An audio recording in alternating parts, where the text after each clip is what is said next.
وَإِنَّ يُونُسَ لَمِنَ الْمُرْسَلِينَ إِذْ أَبَقَ إِلَى الْفُلْكِ الْمَشْحُونِ فَسَاهَمَ فَكَانَ مِنَ الْمُدْحَضِينَ فَالْتَقَمَهُ الْحُوتُ وَهُوَ مُلِيمٌ فَلَوْلَا أَنَّهُ كَانَ مِنَ الْمُسَبِّحِينَ لَلَبِثَ فِي بَطْنِهِ إِلَى يَوْمِ يُبْعَثُونَ صدق اللہ مولانا العظیم۔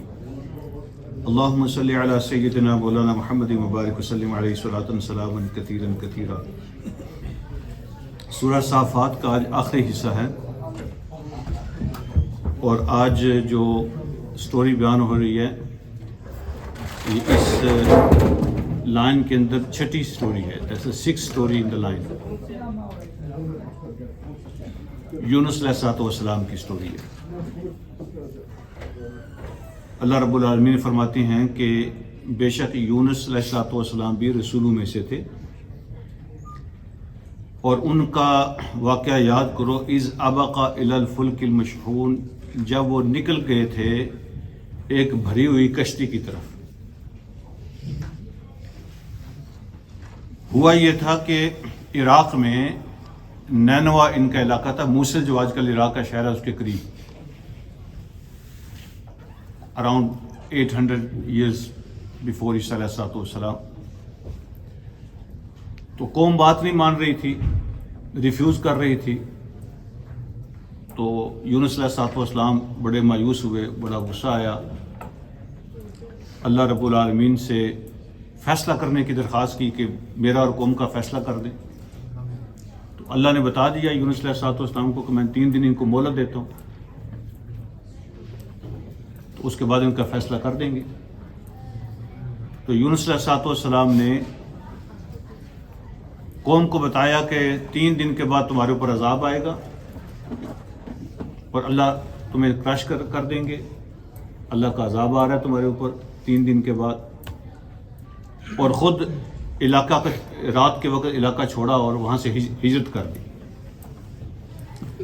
جو نبی ہوتے ہیں اپنی ہر موومنٹ کے لیے اللہ کے آرڈر کے پابند ہوتے ہیں۔ اللہ کی طرف سے جب کلیئرنس ملتی ہے نا کسی بات کی، تو پھر وہ انہوں نے نیکسٹ موو لینی ہوتی ہے۔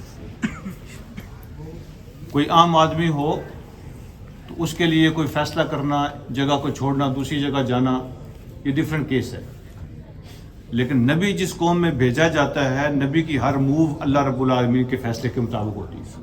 اور خاص طور پر جب علاقے کو چھوڑنا ہو، ہجرت کرنی ہو، کہیں اور جانا ہو، تو اللہ رب العالمین نے یہ تو بتایا تھا کہ میں ان کو 3 دن دے رہا ہوں، لیکن ابھی یونس علیہ السلام کو علاقہ چھوڑ کے جانے کی اجازت نہیں ملی تھی، وہ فیصلہ ان کا اپنا تھا۔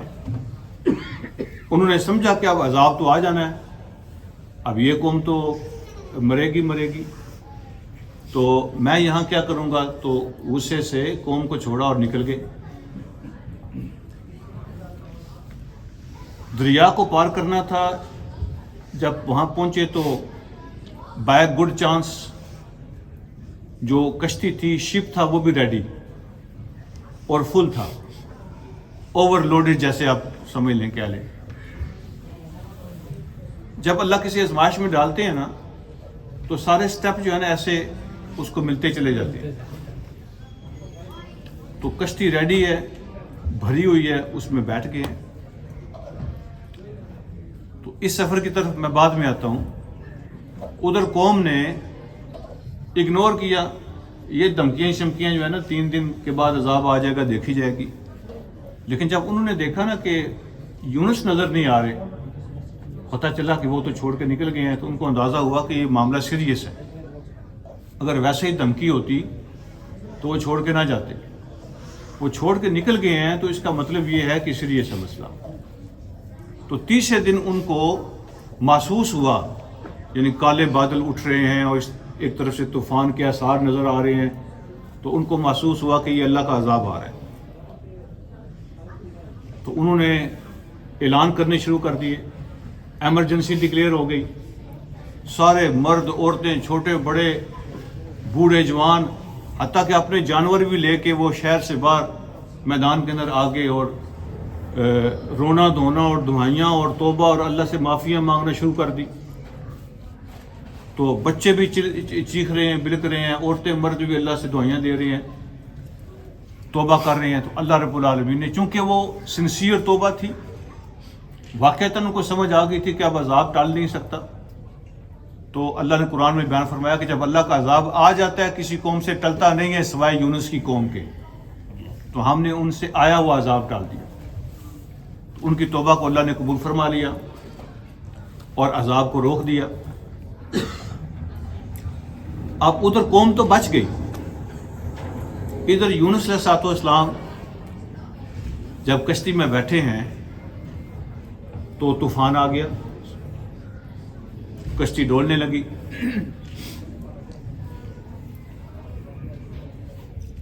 تو کچھ لوگوں کا خیال یہ ہے کہ جو کشتی کا انچارج تھا اس نے کہا کہ اوور لوڈڈ ہے تو ہمیں بوجھ کم کرنا پڑے گا، کسی کو کشتی سے اترنا پڑے گا.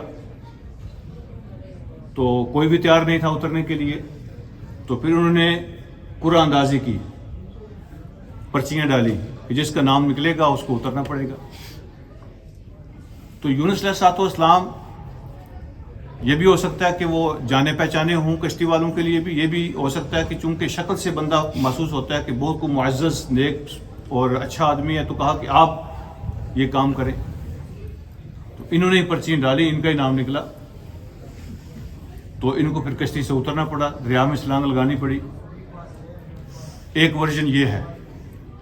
دوسرا ورژن یہ ہے کہ کشتی والوں نے کہا کہ یہ جو ہم پہ مصیبت آئی ہے نا، تو ہمیں لگتا ہے کہ کوئی ہمارے اندر ایسا بندہ موجود ہے جس نے اپنے مالک کو، اپنے آقا کو ناراض کیا ہے، جس کی وجہ سے ہم پہ یہ مصیبت آئی ہے. وہ جو بھی ہے وہ کشتی سے اتر جائے تاکہ باقی لوگ بچ جائیں، اس کی وجہ سے ہم پہ یہ مصیبت آئی ہے. تو یونس علیہ السلام نے اپنے آپ کو کشتی سے اتار کے دریا میں چھلانگ لگا دی کہ میری وجہ سے باقی پریشان نہ ہوں. شور مچ گیا ہے. تو جیسے ہی دریا میں کودے پانی میں، تو اللہ کی طرف سے ایک بڑی مچھلی کو حکم تھا، تو اس مچھلی نے نگل لیا. ٹھیک ہے، اللہ رب العالمین نے اس کی طرف اشارہ فرمایا. فساہم، تو یونس نے قرعہ اندازی کی، فکان من المدحدین، تو وہ خود ہی ہارنے والوں میں شامل تھا، یعنی خود ہی ان کا نام نکلا، وہ قرعہ اندازی میں ہار گئے. فالتقمہ الحوت، جب وہ دریا کے پانی میں ان کو پھینکا گیا یا وہ اترے، فالتقمہ کا لفظ لقمہ سے نکلا ہے، لقمہ منہ میں چیز کو ڈالنا. فالتقمہ الحوت، وہ بڑی مچھلی نے ان کو منہ میں ڈال لیا. وہو ملیم، اور وہ اپنے کام پہ خود ہی پریشان تھے، اپنے آپ کو خود ہی ملامت کر رہے تھے کہ مجھے اللہ کے حکم کا انتظار کرنا چاہیے. ان کو احساس ہو گیا تھا کہ اللہ کے حکم کا انتظار کیے بغیر نکلنا میری غلطی ہے، تو اپنی غلطی خود ہی مان رہے تھے. فلولا انہ کان من المسبحین، اللہ فرماتے اگر وہ تسبیح نہ کرتے مچھلی کے پیٹ میں، پھر جا کر انہوں نے اللہ کو یاد کیا، اپنی غلطی کے اللہ سے معافی مانگی، اور وہ جو مشہور دعا ہے ان کی، لا الہ الا انت سبحانک انی کنت من الظالمین، غلطی میری ہے، تو اللہ سے معافی مانگی، تسبیح کی، اللہ کو بہت یاد کیا. اللہ فرماتے ہیں اگر وہ تسبیح نہ کرتے، اللہ سے معافی نہ مانگتے، للبث فی بطنہ الی یوم یبعثون، تو مچھلی کے پیٹ میں اللہ اس کو مچھلی کی خوراک بنا دیتے، ادھر ہی ہضم ہو جاتے. قیامت کے دن مچھلی کی پیٹ سے جیسے قبر سے بندے اٹھیں گے نا، تو یونس علیہ السلام ادھر ہی ختم ہو جاتے، وہ ان کی قبر بن جاتی، اور قیامت کے دن ادھر سے ان کو اٹھایا جاتا، ختم ہو جاتے. ادھر ہی مچھلی کی خوراک بن جاتے اور ختم ہو جاتے. یہاں پہ رک کے میں ایک دو باتیں آپ سے عرض کرنا چاہتا ہوں. ایک تو یہ کہ اذ ابق الی الفلک المشحون کا لفظی ترجمہ یہی ہوگا کہ جب وہ اپنے مالک سے ناراض ہو کے غلام فرار ہو گیا، تو فرار ہونے کا لفظ جو ہے نا، لفظی ترجمہ ایسا ہی بنتا ہے لیکن جب ہم کسی پرسنالٹی کے بارے میں، کسی شخصیت کے بارے میں ترجمہ کر رہے ہوتے ہیں تو اس کی شان کے مطابق الفاظ تلاش کرنے چاہیے. بھاگ گیا یا فرار ہو گیا کا لفظ یونس علیہ السلام کی شان کے مناسب نہیں ہے. تو ہم یہی کہیں گے کہ جب وہ اللہ کے حکم کا انتظار کیے بغیر بستی سے نکل گئے. ٹھیک ہے، ایسا ہوتا ہے ہماری اپنی زندگی میں بعض کا ہم فیصلہ کرنے میں جلدی کر لیتے ہیں. ایک آدمی کی نئی شادی ہوئی ہے مثلا، تو اگلے دن، دوسرے دن، تیسرے دن، ایک ہفتے بعد یہ لوگ ایکسپیکٹ کرتے ہیں کہ ہماری دلہن جو ہے نا وہ نہیں ہے جو ہم ایکسپیکٹ کر رہے تھے. تو دنوں کے اندر ہی ہم اس کو جج کرنا شروع کر دیتے ہیں. اس نے یہ کیوں نہیں کیا، اس نے وہ کیوں نہیں کیا، اس نے ایسے کیوں نہیں بولا، اس نے ویسے کیوں نہیں بولا. تو 2 4 6 دن، ہفتے کے اندر ہی ہم فیصلہ کرنا شروع کر دیتے ہیں. تو موقع دینا چاہیے، انتظار کرنا چاہیے.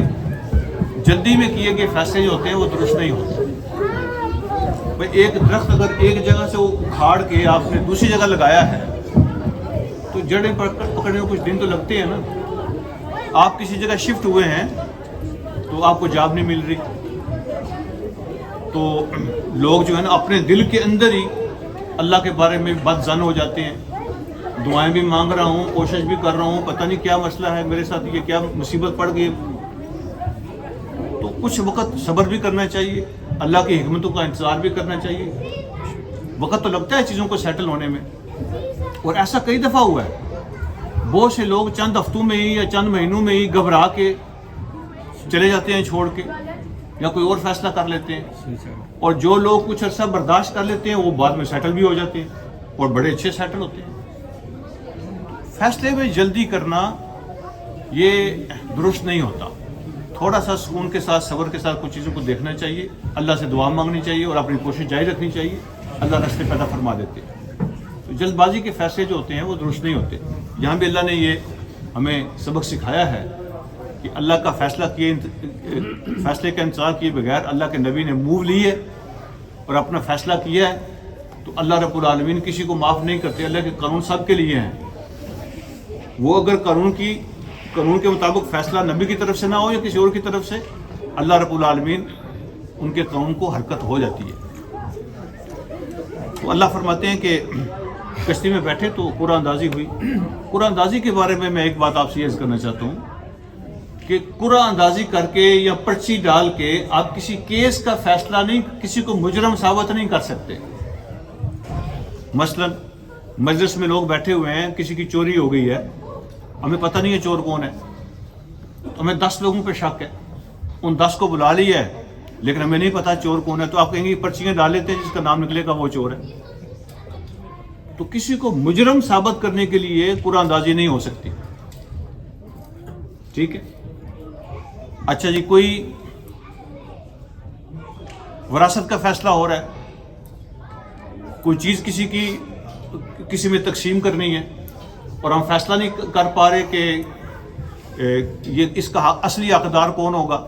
ہم کہتے ہیں جی پرچی ڈال لیتے ہیں، جس کا نام نکلا ہے وہ حقدار ہو جائے گا. تو قانون ایسے نہیں بنتا، قرآن اندازی سے قانون نہیں بنتا. قرآن اندازی کہاں ہو سکتی ہے؟ کوئی کام ایسا ہو جس میں سارے لوگ برابر کے حصے دار ہیں اور سب کا برابر کا رائٹ ہے، اور آپ فیصلہ نہیں کر پا رہے کہ کس کو دینا چاہیے، اور سارے اس میں راضی ہیں اور آپ پرچی ڈال کے فیصلہ کر لیتے ہیں. اگر آپ حج پہ جا رہے ہیں یا عمرے پہ جا رہے ہیں، ٹھیک ہے جی، تو آپ فیصلہ نہیں کر پا رہے کہ میں کس ایجنٹ کے ساتھ جاؤں، کس فلائٹ پہ سفر کروں، کون سا دن چوز کروں. تو یہ ساری فلائٹیں جائز ہیں، سارے ایجنٹوں کے ساتھ آپ جا سکتے ہیں. تو آپ فیصلہ نہیں کر پا رہے، آپ قرآن اندازی کر لیں. حضور علیہ الصلوۃ والسلام ایسے کیا کرتے تھے. جنگ پہ جانا ہوتا نا، کبھی سفر کرنا ہوتا، تو ہر بیوی کو ساتھ لے کے نہیں بندہ جا سکتا، لیکن سب بیویوں کا حق ہے. کسی کو اگر 2 بار لے جائیں، 3 بار لے جائیں تو باقی ناراض ہوں گی. تو حضور علیہ الصلوۃ والسلام قرآن اندازی کر لیتے تھے بیویوں کی مرضی اور اجازت سے. جس کا نام نکلا تھا تو آپ اس کو ساتھ لے جاتے تھے. تو جب سب کا حق برابر ہو اور کسی کیس کا فیصلہ نہ ہو رہا ہو، کسی کو جرم کسی کا ثابت کرنا نہ ہو، تو پھر آپ قرآن اندازی کر کے کسی کا نام نکال سکتے ہیں تاکہ باقی کو کوئی اعتراض نہ ہو. یہ جائز عمل ہے، درست ہے، اور نبی علیہ الصلوۃ والسلام کی سنت سے ثابت ہے. ایسا کیا جا سکتا ہے. اس کے بعد اللہ فرماتے ہیں کہ مچھلی ان کو کھا لیا، اور اگر وہ تسبیح نہ کرتے، معافی نہ مانگتے، تو مچھلی کی پیٹ ان کی قبر بن جاتی۔ تو آج کل کے زمانے کے لوگ کہتے ہیں کہ کیسے ہو سکتا ہے کہ مچھلی کسی بندے کو کھا لے اور 2 4 6 10 دن پیٹ میں رہنے کے بعد وہ باہر نکلے اور زندہ ہو؟ ایسا کیسے ہو سکتا ہے؟ یہ تمہاری یہ کتاب جو ہے کیسی کہانیاں پیش کرتی ہے؟ یہ ریشنلی نہیں ہے۔ تو اس طرح کے واقعات آج کے زمانے میں بھی ہو رہے ہیں۔ یہاں یو کے کا ایک بندہ تھا، جیمز باٹلے اس کا نام تھا، تو وہ سمندر میں شکار کرتے تھے۔ یہ کوئی 100 سال پہلے کی بات ہے۔ اس طرح کے واقعات ہوتے ہیں۔ تو وہ سمندر میں شکار کر رہے تھے اپنی ٹیم کے ساتھ، ایک بڑی جو فش ہے نا، تو وہ زخمی تھی، وہ قابو کرنے کی کوشش کر رہے تھے۔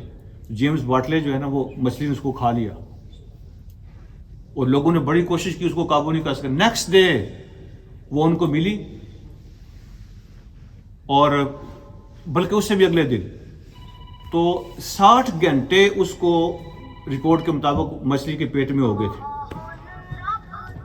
60 گھنٹے کے بعد انہوں نے بڑی مشکل سے اس کا پیٹ چیرا، تو وہ اس میں سے زندہ نکلا تھا، مچھلی کے پیٹ سے۔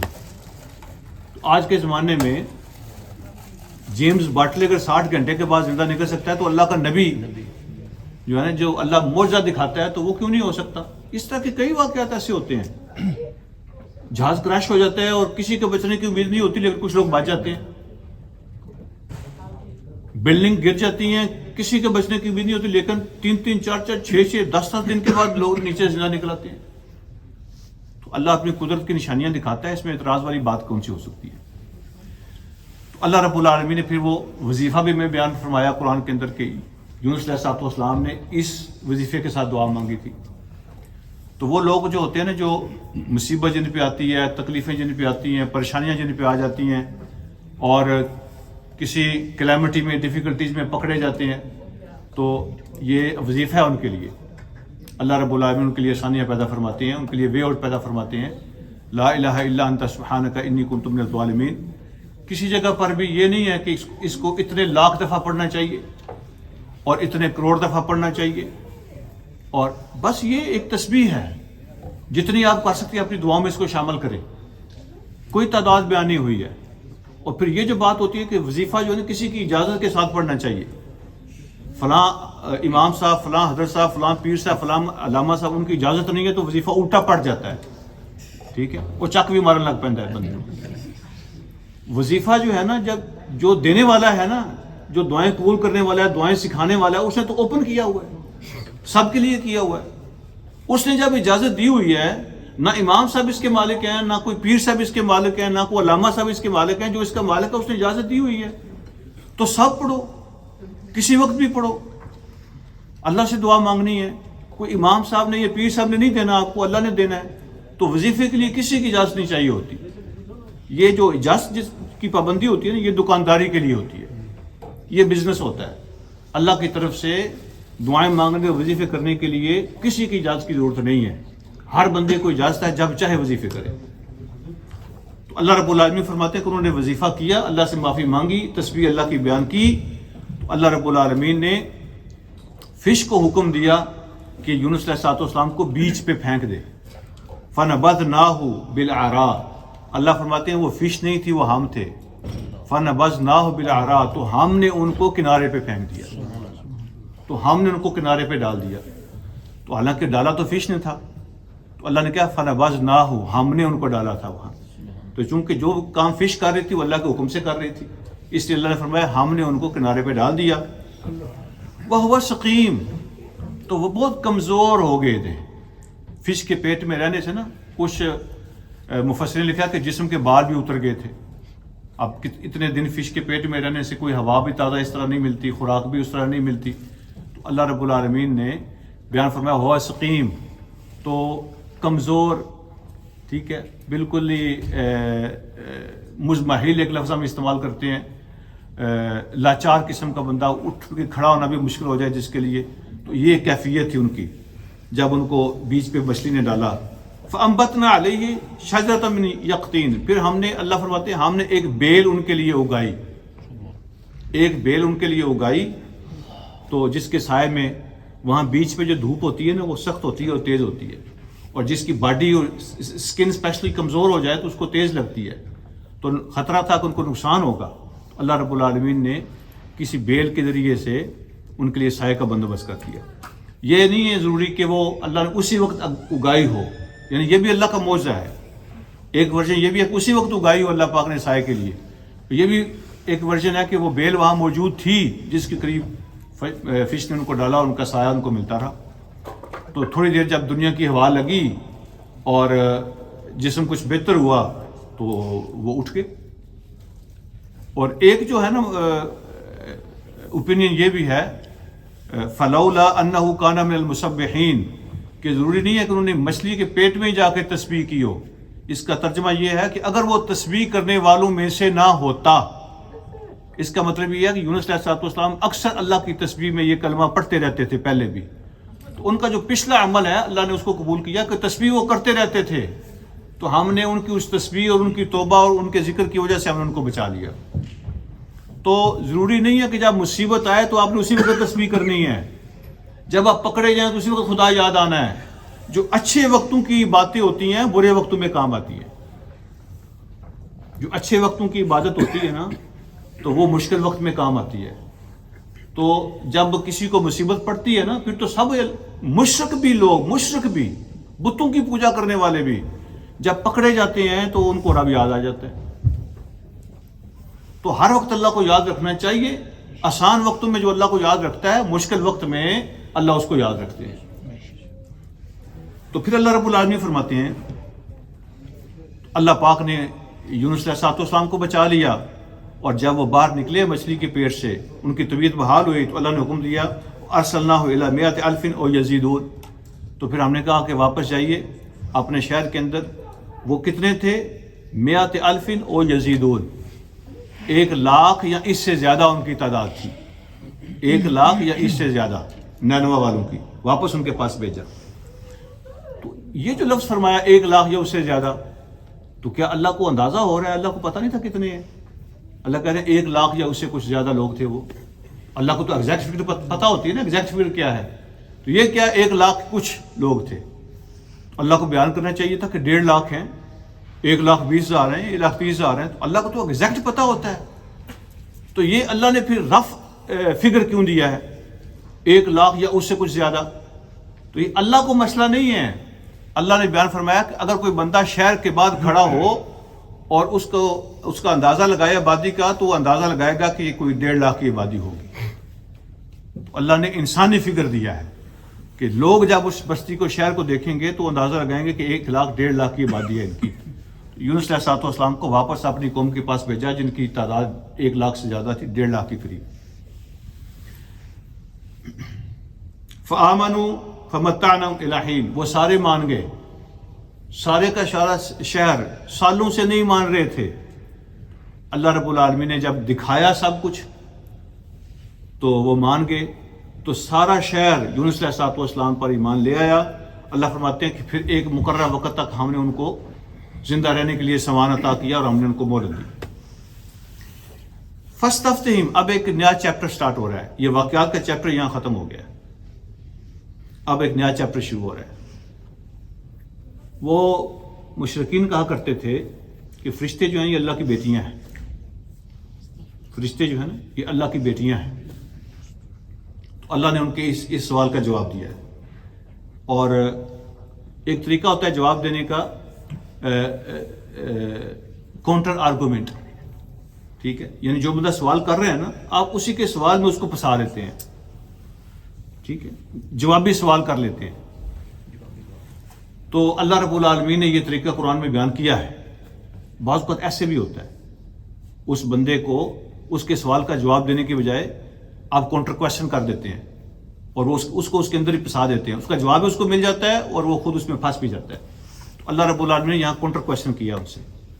وہ کہتے تھے فرشتے اللہ کی بیٹی ہیں، تو اللہ فرماتے ہیں فاستفتہم، ان سے ذرا پوچھیں علی ربک البنات ولہم البنون، ان کے گھر میں اگر کوئی بیٹی کسی گھر میں پیدا ہو جائے تو اس کا رنگ بدل جاتا ہے، وہ بیٹی لینا پسند نہیں کرتے، لوگوں سے چھپتے پھرتے ہیں، زندہ دفن کر دیتے ہیں بعض اوقات. بعض قبیلے ایسے بھی تھے بیٹیوں کو پسند نہیں کرتے تھے.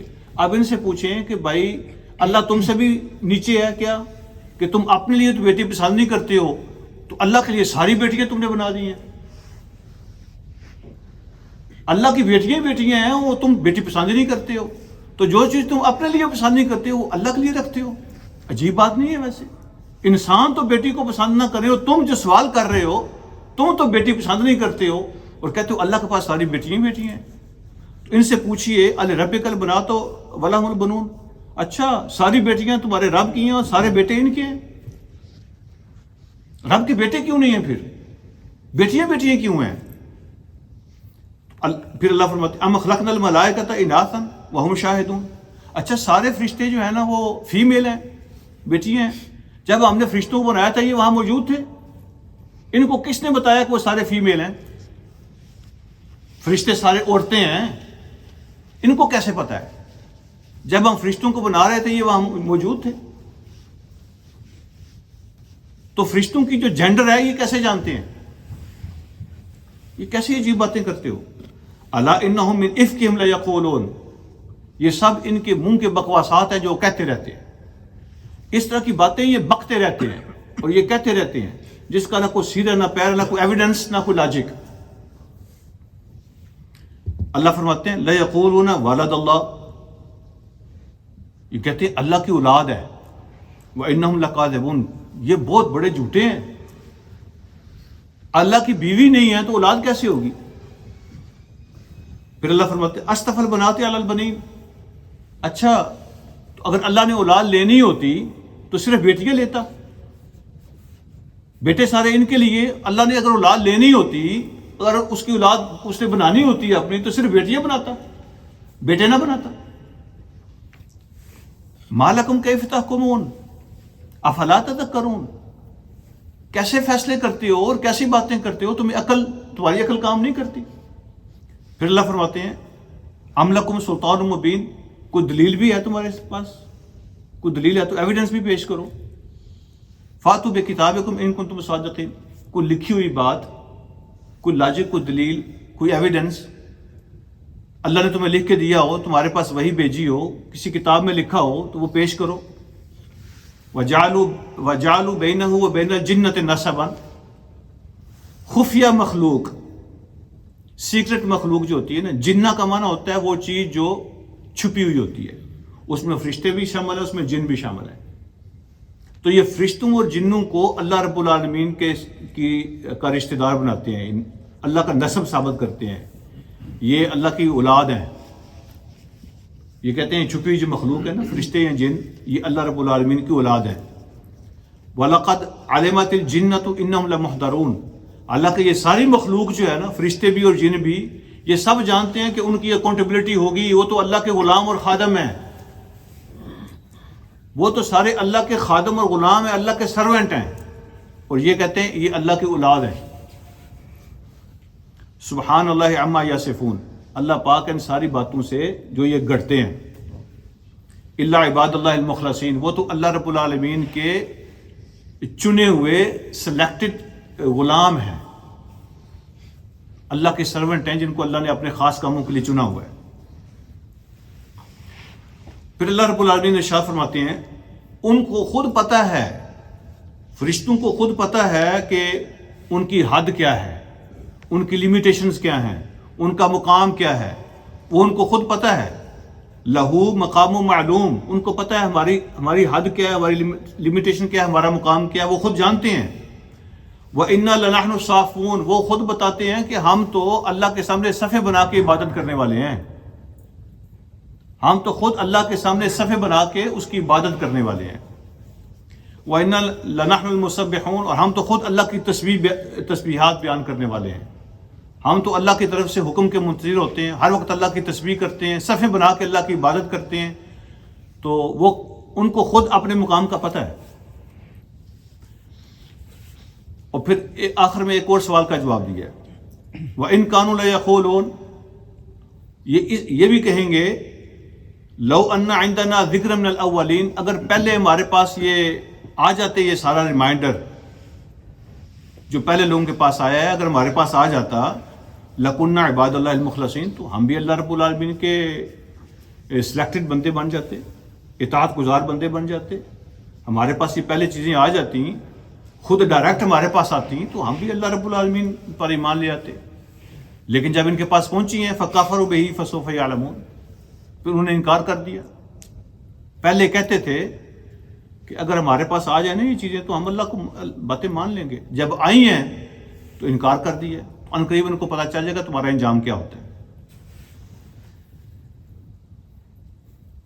وَلَقَدْ سَبَقَتْ كَلِمَتُنَا لِعِبَادِنَا الْمُرْسَلِينَ، ہمارے جو رسول ہیں ان کے لیے ہمارا یہ فیصلہ ہو چکا ہے. اِنَّهُمْ لَهُمُ الْمَنْصُورُونَ، کہ ان کی اللہ کی طرف سے مدد ہوگی. ہمارے نبیوں رسولوں کے بارے میں یہ فیصلہ ہو چکا ہے کہ اللہ ان کی مدد کریں گے،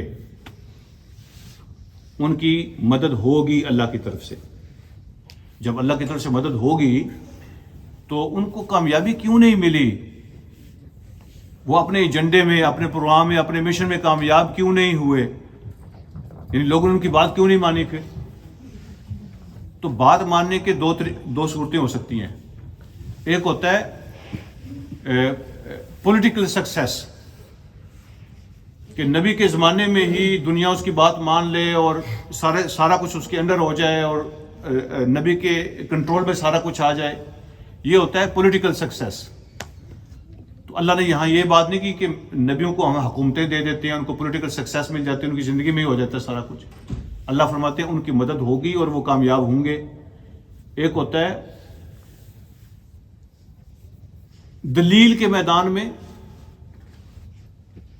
لاجک کے میدان میں، ایویڈنس کے میدان میں، سچائی کے میدان میں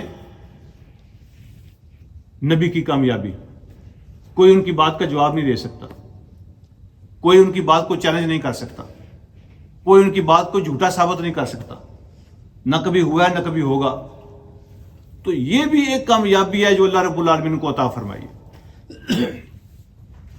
میری کوئی بات نہ مانے یا میرے کو ساتھ نہ چلے، لیکن کوئی نہ ایسا ہو جو میری بات کو چیلنج کر سکے، تو اس کا مطلب ہے میں اپنی بات میں کامیاب ہوں.